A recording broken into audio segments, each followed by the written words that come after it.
আমার স্বামী মারা যাওয়ার পর মাত্র 12 বছরের দেবর আমাকে বলল, আমি তোমাকে বিয়ে করতে চাই। আর বিয়ে তো ফরজ কাজ, এটা উপরওয়ালার আদেশ ভাবি। দেবর সাকিবের কথা শুনে আমি হা করে তাকিয়ে আছি। কারণ সাকিবের বয়স মাত্র 11 বছর। আর 11-12 বছরের ছেলে আমাকে বিয়ে করতে চায়, এটা অসম্ভব। কিন্তু আমি যাকে বাচ্চা ছেলে ভেবেছিলাম সে তো একটা। তাহলে ঘটনাটি বলি, মনোযোগ সহকারে শুনে নিন। আশা করি অনেক ভালো লাগবে আপনাদের। যেই সাকিব আমার দেবর, এটাই তো সেই সাকিব যে আমার চোখের দিকে তাকিয়ে কথা বলার সাহস পায়নি। অথচ আজ এই সাকিব আমাকে বিয়ের জন্য অফার করছে। সময় কতটা বদলে গেছে, পরিস্থিতি আর ভাগ্য আমাকে কোথায় দাঁড় করিয়েছে সেটাই অবাক চোখে তাকিয়ে দেখছি। সাকিব আমার ছোট দেবর, আমার স্বামী জিসানের ছোট ভাই। আমার স্বামী জিসান স্ট্রোক করে মারা যান। আমাদের গ্রামের সরকারি হাই স্কুলে চাকরি করতেন। ঢাকা একটা ট্রেনিংয়ে যাওয়ার পথে স্ট্রোক করে 20 দিন চিকিৎসা অবস্থায় মারা যান। আমার এক ছেলে এক মেয়ে। বড় মেয়ের নাম সুমি আর ছোট ছেলের নাম সিফাত। মেয়েটার বয়স 8 বছর আর ছেলেটার 4 বছর। খুব সুখের সংসার ছিল আমাদের, সবাই মিলে কতই না ভালো ছিলাম। জিসানরা 3 ভাই 1 বোন। জিসান সবার বড় ছিল। মেজো ভাই প্রবাসে থাকে, আমার মেজো তা বাবার বাড়িতে থাকে। এখানে নাকি খুব অসুবিধে হয়। বিয়ের 4 মাস যেতে না যেতেই আমার মেজো দেবরকে নিয়ে আলাদা হয়ে যায়।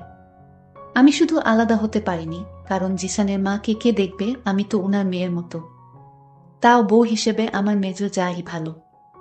আমার সৎ মা ছিল ঘরে, তাই মায়ের ভালোবাসার খুব অভাব ছিল। ভেবেছিলাম শাশুড়ি মাকে দিয়ে নিজের মায়ের ব্যথা ভুলব, কিন্তু সে সুখটা হয়তো আমার কপালে ছিল না। আমি যত উনাকে মেনে চলতাম, উনি তত আমার ছোটখাটো দোষ নিয়ে ঝগড়া শুরু করে দিতেন। এ ঝগড়া নিয়ে জিসান কয়েকবার আমার উপর হাত তুলেছে।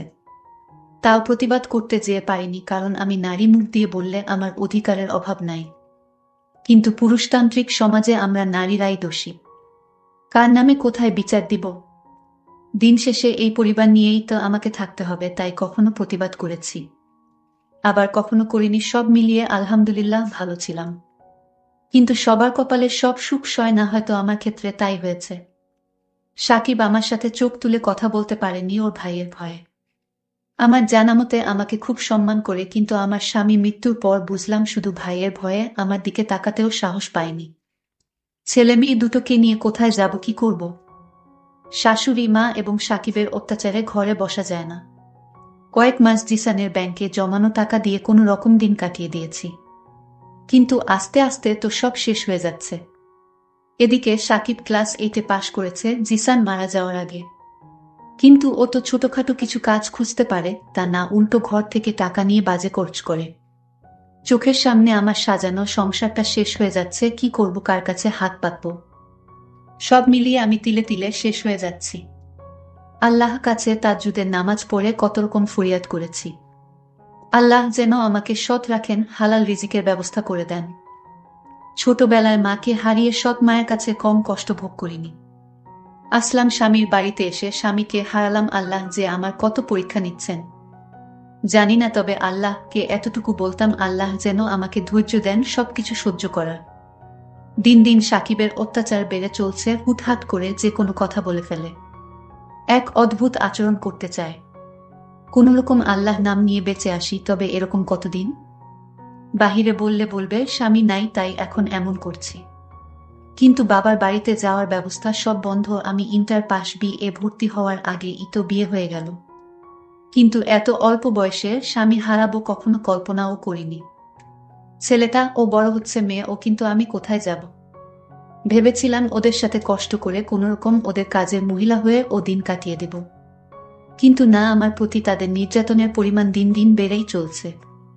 সাকিব একটা ছোট অটো চালায়, কিছু ইনকাম করে।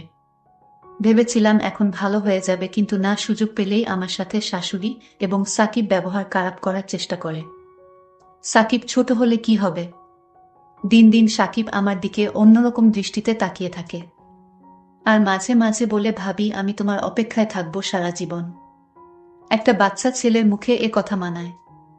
প্রতি উত্তরে বলেছিলাম, তোমার ভাই কিন্তু কথায় কথায় বলতেন, আমি তোমার বোনের মতো, আর আমি তোমাকে ছোট ভাইয়ের মতোই দেখেছি। জিসান আমার হাত টেনে দুহাত ধরে বলল, আমি কখনো তোমাকে বোন ভাবিনি, বরং তোমাকে বিয়ে করে ঘর বাঁধার স্বপ্ন দেখেছি। মাত্র 11 বছরের একটা বাচ্চা ছেলের মুখে এসব কথা শোভা পায়। আমি যাকে ছোট ভাইয়ের মতো স্নেহ করি, আর সে কিনা আমাকে বিয়ে করতে চায়। খুব অদ্ভুত ব্যাপার, তাই না? যখন সাকিব বলল, ভাবি যদি আমার ভাই বেঁচে থাকতো তাহলে আজ তোমার এই কষ্ট হতো না। আমি তোমার কষ্টের ভাগিদার হতে চাই। তোমার কষ্টের দিনে, সুখের দিনে আমি তোমার পাশে থাকতে চাই ভাবি। এই কথা বলার পর ভাবি আমাকে জুড়ে একটা থাপ্পড় দিয়ে বলল, তুমি একটা বাচ্চা ছেলে, তুমি আমার কষ্ট কি বুঝবে? আর তোমার ভাই বেঁচে থাকলে আজ এমনটা হতো না। ভাবি তুমি আমাকে ভুল বুঝো না ভাবি, আমি তোমাকে অনেক ভালোবাসি। আমি যদি তোমাকে আমার বাড়িতে না রাখতে পারি, তাহলে আমার মা তো তোমাকে এই বাড়ি থেকে তাড়িয়ে দেবে। কারণ আজ আমার ভাই বেঁচে নাই, আর তোমার নাই স্বামী। তাই চেয়েছিলাম ভাবি আমি তোমাকে আমার বাড়িতে রেখে দেব সারা জীবনের জন্য। সাকিব এই কথা বলার পর খুব অসহায় লেগেছে। সেদিন যেদিন আমার ছেলে পরীক্ষা ফিস দেওয়ার জন্য কতবার টাকা চেয়েছে, প্রতিবার সাকিব বলেছে, তোর মায়ের কাছে গিয়ে জিজ্ঞেস, আমি তাকে বিয়ে করতে চাই। যদি রাজি হয় তাহলে তোরে অনেক টাকা দিক চকলেট খাওয়ার জন্য। সাকিবের বয়স মাত্র 12 বছর, আর 12 বছরের ছেলে আমার স্বামী হবে, এটা আমি কিভাবে মেনে নিতে পারি? সে তো আমার ছোট ভাইয়ের বয়সী। সাকিব বলল, ভাবি তোমার কষ্ট দেখলে আমার চোখে পানি চলে আসে। আমি তোমার কষ্ট সহ্য করতে পারি না ভাবি। আমি জানি বড় ভাইয়া মারা যাওয়ার পর তুমি আর কখনো বিয়ের পিড়িতে বসবে না। তোমার বাকি জীবনটা আমাদের বাড়িতে চাকরানির মতো কাটাতে চাও, সেটাও আমি জানি। কিন্তু ভাবি তুমি চাইলে আমি তোমার সব কথা মেনে নিব। আরে তুমি তো একটা বাচ্চা ছেলে, তুমি বিয়ের কি বুঝবে? তোমার বিয়ের বয়স এখনো হয়নি সাকিব। আর তুমি এটা ভেবো না তোমার ভাই মারা গেছে বলে আমি আবার বিয়ে করব, কখনো না। ভাবি তুমি যা বলছো সব মুখেই বলতেছো, তোমার ভিতর থেকে কোনো কথা বের হচ্ছে না। আমি তোমার মুখ দেখেই বুঝতে পারছি যে তুমি কথাগুলো মুখে বলতেছো, অন্তর থেকে নয়। এতটুকু বাচ্চা ছেলের মাথায় এত বুদ্ধি কোথায় থেকে এলো আমি ভেবে পাচ্ছি না। আমি একদিন কান্না করে সাকিবের আড়ালে বলছিলাম, আমি এখন ছেলেদের পরীক্ষার খরচ কোথায় থেকে দিব? আমি কান্না করছিলাম আর এই কথাগুলো বলছিলাম। আমার আড়াল থেকে সাকিব আমার কথাগুলো শুনে ফেলে। ঠিক তখনই সাকিব একটা অটো ভাড়া নিয়ে সারাদিন অটো চালিয়ে টাকার ব্যবস্থা করে নিয়ে এলো। সাকিব রাতে আমার ঘরে চুপি চুপি ঢুকে বলতে লাগলো, আমার লক্ষ্মী ভাবি তুমি কান্না করছো কেন? কি হয়েছে তোমার? ভাবি বলল, তোমার কাছে বললে কি হবে?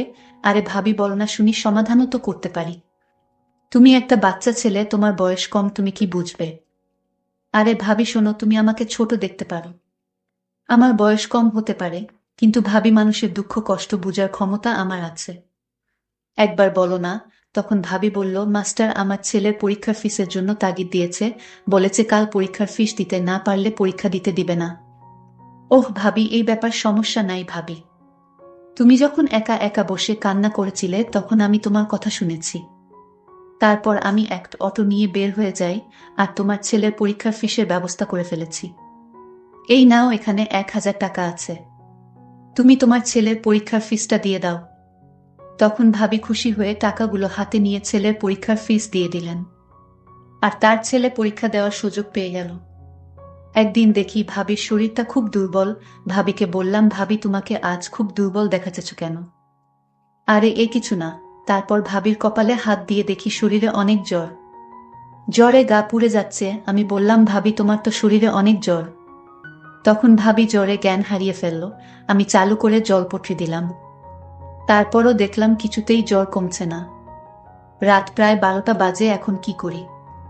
আমি কোনো কিছু না ভেবে দৌড়ে গিয়ে গ্রামের একজন পল্লী ডাক্তারকে নিয়ে আসলাম। তখন ভাবি জ্বর মেপে ওষুধ দিয়ে গেল। আমি সারা রাত ভাবির পাশে দাঁড়িয়ে রইলাম। আমি সারা রাত একটু ঘুমাইনি, কারণ ভাবির যদি কিছু হয়ে যায়, আর তাই আমি ঘুমাইনি, সারা রাত জেগে রয়েছি। সকালে ঘুম থেকে ভাবি যখন জাগলো তখন দেখতে পেল আমি দাঁড়িয়ে দাঁড়িয়ে জিমাইতাছি। তখন ভাবি বলল, সাকিব তুমি এখানে দাঁড়িয়ে কি করছো? তখন তার ছেলে সিফাত বলল, ছোট কাকা যদি তোমার পাশে না থাকতো তাহলে তো তুমি মারা যেতে আম্মু। কারণ তোমার রাতে প্রচন্ড জ্বর এসেছিল শরীরে, তারপর তোমার কপালে জলপট্রি দিয়েছে ছোট কাকা, তারপরও যখন তোমার জ্বর কিছুতেই কমছে না, তখন এই অন্ধকার রাতে তোমার জন্য ডাক্তার নিয়ে আসলো বাসায়। ডাক্তার মশাই তোমার জ্বর মেপে ওষুধ দিয়েছে, আর সেই ওষুধ তোমাকে খাওয়ানো হয়েছে। আম্মু ছোট কাকা না থাকলে আজ যে তোমার কি হতো? হয়তো আমি তোমাকে আর মা ডাকার সুযোগ পেতাম না। ছেলের মুখে এইসব কথা শোনার পর আমার চোখের জল ধরে রাখতে পারিনি। আমি তাকে জড়িয়ে ধরে হাউমাউ করে কান্না করতে লাগলাম। সাকিব, তুমি আমাকে এত ভালোবাসো কেন? ভাবি, আমার ভাইয়া মারা যাওয়ার পর তোমার কষ্ট কিছুতেই সইতে পারছিলাম না। তুমি যখন সবসময় মনমরা হয়ে থাকতে, আমার মা যখন তোমাকে বিভিন্ন কথা বলে গালি দিত, তখন আমি এটা সইতে পারছিলাম না। কারণ আমার ভাইয়ের আমানত আমার বাড়িতেই রেখে দিতে চেয়েছি। জানো ভাবি, আমার জন্য অনেক সুন্দরী মেয়েরা পাগল, কিন্তু আমি কাউকে ভালোবাসার অধিকার দেয়নি। এর একটাই কারণ, তোমার জন্য তোমার মায়ের বাঁধনে আমি আটকা পড়ে গেছি। তার মুখে এই কথা শোনার পর আমার চোখ দিয়ে টলমল করে পানি পড়ছে, আমি কান্না করছি। আল্লাহ, আমার কপালে আরেকজন মানুষ আমার পাশে দিয়েছেন। তার ব্যবহারে, তার কথায় আমি মুগ্ধ হয়ে গেছি। আসলে আল্লাহ যা করেন তা ভালোর জন্যই করেন। আমি সাকিবকে বললাম, সাকিব তুমি কি চাও বলো? তুমি আজ যা চাইবে তাই পাবে, আমি আল্লাহকে সাক্ষী রেখে বললাম। ভাবি, আমি তোমার কাছে কিছুই চাই না, তুমি আমার পাশে সারাজীবন থাকবে এবং তোমাকে সেবা করার সুযোগ দিবে। ঠিক আছে, আমি তোমাকে সারা জীবনের জন্য আঁচলে বেঁধে নিলাম, এখন খুশি তো? সাকিব চোখের জল মুছতে মুছতে বলল, ভাবি, আমার মতো সুখী মানুষ এ পৃথিবীতে আর কেউ নাই। অনেক সাধনার পর তোমাকে এই বাড়িতে রেখে দিলাম সারা জীবনের জন্য, এটাই আমার সার্থকতা। সবশেষে দর্শকের উদ্দেশ্য করে একটা কথা বলতে চাই, তোমরা কখনো কম বয়সী ছেলেদের অবহেলা করো না। কারণ তাদের ভিতরে অনেক প্রতিভা, ভালোবাসা লুকিয়ে থাকে, যা কেউ জানে না। আজকের গল্পটি এখানেই শেষ করলাম। ভালো থাকবেন সবাই, ধন্যবাদ।